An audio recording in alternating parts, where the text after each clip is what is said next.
Dakika 90 nimeziona, na kusema ukweli goli moja ambalo wameshinda Yanga ni dogo kulinganisha na jinsi walivyokuwa wamecheza vizuri. Walikuwa wanastahili kushinda ushindi mkubwa zaidi, lakini ndo mpira, na ukishapata point 3 hasa katika hatua hii ya makundi ambayo ni kwamba point ndo zinahesabiwa zaidi, ni jambo la msingi sana. Lakini Yanga wamecheza vizuri, naona uwezo wao umebadilika, nafikiri kwa sababu wamekuwa na motivation ya mwalimu mpya, kwa hiyo wamejipata vizuri na wanacheza kama ambavyo tumewazoea Young Africans.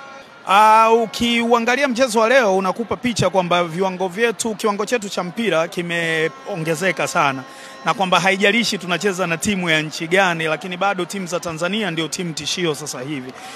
Mheshimiwa Rais ametuagiza kusimamia kuhakikisha kwamba hawakwami, na kila ambalo tunatakiwa kulifanya ili kwa kiwango cha kiserikali kuhakikisha kwamba timu hizi zinafanya vizuri tutakifanya. Hizi ni salamu za Mheshimiwa Daktari Samia Suluhu Hassan, Rais wa Jamhuri ya Muungano wa Tanzania, ambaye ni mpenzi namba 1 wa mpira wa miguu nchini.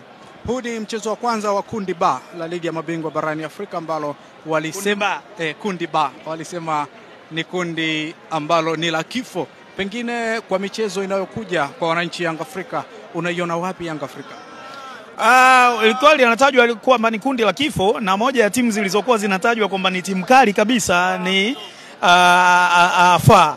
Na FAR kama ambavyo unaona wamekufa hapa leo, na hata ile goli moja walilofungwa naona kabisa wanaenda wakishukuru. Kwa hivyo mimi sidhani kama ni kundi la kifo. Ni kundi la kifo kwa sababu timu zote ni kali ikiwamo Young Africans, na naamini tutapata matokeo na wataenda hatua inayofuata baada ya hii ya makundi.